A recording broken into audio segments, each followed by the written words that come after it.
Hi friends, ಹೇಗಿದ್ದೀರಾ? Welcomes to SNS kitchen. ನಾನು ಸೌಮ್ಯ. ಇಲ್ಲಿ ನಾನಿವತ್ತು ಒಣಮೀನಿನ ಚಟ್ನಿ ಹೇಗೆ ಮಾಡೋದಂತ ನಿಮ್ಮ ಜೊತೆ ಶೇರ್ ಮಾಡ್ತಾ ಇದ್ದೇನೆ. ಇದು ಗಂಜಿಗೆಲ್ಲ ತುಂಬ ಚೆನ್ನಾಗಿರ್ತದೆ. ಗಂಜಿಗೆ ಚಟ್ನಿ ಇದ್ದರೆ ಸಾಕು, ಎಷ್ಟು ಬೇಕಾದರೂ ಊಟ ಮಾಡ್ಬೋದು. ಚಟ್ನಿ ಮಾಡಲಿಕ್ಕೆ ಬೇಕಾಗುವ ಸಾಮಗ್ರಿಯನ್ನು ನೋಡುವ. ಒಂದು 7 ಬೆಳ್ಳುಳ್ಳಿ, 2 ಗಿಡ್ಡ ಮೆಣಸು ತಗೊಂಡಿದ್ದೇನೆ, ಖಾರಕ್ಕೆ ಸಾಕು. ಬ್ಯಾಡಗೆ ಮೆಣಸು ಒಂದು 12.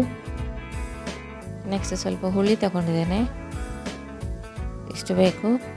ನೆಕ್ಸ್ಟ್ 1 ಟೀ ಸ್ಪೂನಷ್ಟು ಟರ್ಮರಿಕ್, ಒಂದು ಅರ್ಧ ಟೀ ಸ್ಪೂನಷ್ಟು ಜೀರಿಗೆ, ನಂತರ 1.5 ಕಪ್ಪಷ್ಟು ತೆಂಗಿನ ತುರಿ ತಗೊಂಡಿದ್ದೇನೆ, ತುರಿದದ್ದು. ಸ್ವಲ್ಪ ಕೊತ್ತಂಬರಿ ಸೊಪ್ಪು. ಇದು ಒಣ ಮೀನು ಹೀಗಿರ್ತದೆ ನೋಡಿ. ಈ ಥರ ಕ್ಲೀನ್ ಮಾಡಿ, ಈ ಥರ ಎಲ್ಲ ಕಟ್ ಮಾಡಿ ಅದರ ತೆಗೆದು ನಂತರ ನೀರೆಲ್ಲ ಹಾಕಿಡ್ಲಿಕ್ಕೆ ಉಂಟು. ಒಂದು ಅರ್ಧ ಗಂಟೆಯಷ್ಟು ನೀರಲ್ಲಿ ಹಾಕಿಡಿ. ಅದರಲ್ಲಿ ಉಪ್ಪು ಇರ್ತದೆ ತುಂಬ ಜಾಸ್ತಿ, ಅದು ಉಪ್ಪೆಲ್ಲ ನೀರಲ್ಲಿ ಹೋಗ್ತದೆ ನೋಡಿ. ಹೀಗೆ ನೀರಲ್ಲಿ ಹಾಕಿ ಇಡಬೇಕು. ಇದನ್ನು ಕ್ಲೀನೆಲ್ಲ ಮಾಡಿದ್ದೇನೆ ನೋಡಿ. ಎಲ್ಲ ಅದರದ್ದೆಲ್ಲ ತಲೆಲ್ಲ ತೆಗೆದು ಕಟ್ ಮಾಡಿ ನೀರಲ್ಲಿ ಹಾಕಿಟ್ಟಿದ್ದೇನೆ. ನೆಕ್ಸ್ಟ್ ಮಿಕ್ಸಿ ಜಾರ್ ತಗೊಂಡು ಈ ಮಸಾಲೆಯನ್ನೆಲ್ಲ ಹಾಕಿ ಸ್ವಲ್ಪ ನೀರು ಹಾಕಿ ಮಿಕ್ಸಿಯಲ್ಲಿ ಗ್ರೈಂಡ್ ಮಾಡುವ.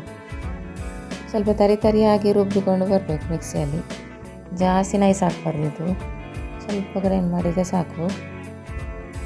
ತೆಂಗಿನ ತುರಿ ಕೂಡ ಹಾಕ್ಲಿಕ್ಕೆ ಉಂಟು ಇದಕ್ಕೆ. ತೆಂಗಿನ ತುರಿ ಮತ್ತು ಮಸಾಲೆ ಪದಾರ್ಥ ಎಲ್ಲ ಹಾಕಿ ಗ್ರೈಂಡ್ ಮಾಡುವ. ಕೊತ್ತಂಬರಿ ಸೊಪ್ಪು ಇಡಬೇಕು, ಅದು ಮತ್ತು ಲಾಸ್ಟಿಗೆ ಹಾಕಲಿಕ್ಕೆ.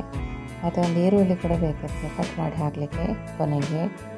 ಸ್ವಲ್ಪ ನೀರು ಹಾಕಿ ಸ್ವಲ್ಪ ಉಪ್ಪು ಹಾಕಿ ಗ್ರೈಂಡ್ ಮಾಡಿ ತರುವ. ನೆಕ್ಸ್ಟ್ ಒಂದು ಬಾಣಲೆ ಇಟ್ಟು ಅದಕ್ಕೆ ಸ್ವಲ್ಪ ಎಣ್ಣೆ ಹಾಕಿ ಬಿಸಿ ಹಾಕಬೇಕು. ತೆಂಗಿನ ಎಣ್ಣೆ ಹಾಕ್ತಾ ಇದ್ದೇನೆ. ಎಣ್ಣೆ ಒಳ್ಳೆ ಬಿಸಿ ಆದ ನಂತರ ಇದಕ್ಕೆ ಒಣ ಮೀನನ್ನು ಹಾಕುವ. ನೀರಿಗೆ ಹಾಕಿಟ್ಟದನ್ನು ತೆಗೆದು ಹಾಕುವ.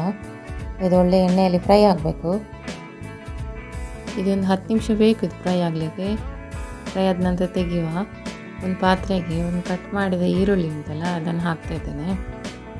ನಂತರ ಮಿಕ್ಸಿಯಲ್ಲಿ ಗ್ರೈಂಡ್ ಮಾಡಿದ ಮಸಾಲವನ್ನು ಹಾಕ್ತಿದ್ದೇನೆ ನೋಡಿ. ಇಷ್ಟು ಗಟ್ಟಿ ಇರಬೇಕು, ಅದು ತುಂಬ ನೀರು ಹಾಕಬಾರ್ದು. ಇಷ್ಟು ಸ್ವಲ್ಪ ನೀರು ಹಾಕಿ ಗ್ರೈಂಡ್ ಮಾಡಿದರೆ ಸಾಕು. ಹೀಗಿದು ನೋಡಿ, ಒಣ ಮೀನನ್ನು ನಾನು ಫ್ರೈ ಮಾಡಿ ತೆಗೆದನ್ನು ಕಟ್ ಮಾಡಿದ್ದೇನೆ, ಸಣ್ಣ ಸಣ್ಣ ಪೀಸ್ ಮಾಡಿದ್ದೇನೆ. ಇದನ್ನು ಈಗ ಅದಕ್ಕೆ ಆ್ಯಡ್ ಮಾಡ್ತಾ ಇದ್ದೇನೆ. ಇದನ್ನು ಆ್ಯಡ್ ಮಾಡಿ ಸ್ವಲ್ಪ ಮಿಕ್ಸ್ ಮಾಡಬೇಕದು. ಇದಕ್ಕೆ ಈಗ ಕೊತ್ತಂಬರಿ ಸೊಪ್ಪು ಹಾಕುವ. ಇದಕ್ಕೆ ಉಪ್ಪು ಸ್ವಲ್ಪ ಹಾಕಬೇಕು ಗ್ರೈಂಡ್ ಮಾಡುವಾಗ, ಯಾಕಂದರೆ ಒಣ ಮೀನಲ್ಲಿ ಉಪ್ಪು ಇರ್ತದೆ, ಅದು ಸ್ವಲ್ಪ ಬಿಡ್ತದೆ ಅದರದ್ದು ಉಪ್ಪು. ಹಾಗಾಗಿ ಸ್ವಲ್ಪ ಹಾಕಿ ಗ್ರೈಂಡ್ ಮಾಡುವಾಗ. ಈಗ ನಾನು ಚೆನ್ನಾಗಿ ಮಿಕ್ಸ್ ಮಾಡ್ತಿದ್ದೇನೆ. ಆಯಿತು, ಇಷ್ಟು ಚೆನ್ನಾಗಿ ಮಿಕ್ಸ್ ಮಾಡಿದರೆ ಚಟ್ನಿ ರೆಡಿ. ಒಣ ಮೀನಿನ ಚಟ್ನಿ ಈಗ ರೆಡಿಯಾಗಿದೆ ನೋಡಿ. ಇದು ಗಂಜಿಗೆ ತುಂಬ ಚೆನ್ನಾಗಿರ್ತದೆ ಊಟ ಮಾಡಲಿಕ್ಕೆ. ನೀವು ಒಂದ್ಸಲ ಮಾಡಿ ಫ್ರೆಂಡ್ಸ್, ನನಗೆ ತಿಳಿಸಿ ಹೇಗೆ ಆಗಿದೆ ಅಂತ. ನನ್ನ ಈ ರೆಸಿಪಿ ಇಷ್ಟ ಆದಲ್ಲಿ ನಿಮ್ಮ ಫ್ಯಾಮಿಲಿಗೆ ಫ್ರೆಂಡ್ಸ್ಗಳಿಗೆಲ್ಲ ಶೇರ್ ಮಾಡಿ, ಲೈಕ್ ಮಾಡಿ, ಸಬ್ಸ್ಕ್ರೈಬ್ ಮಾಡಿ, ನನಗೆ ಸಪೋರ್ಟ್ ಮಾಡಿ. ಮತ್ತಷ್ಟು ವೀಡಿಯೋದೊಂದಿಗೆ ಸಿಗ್ತೇನೆ. Thank you.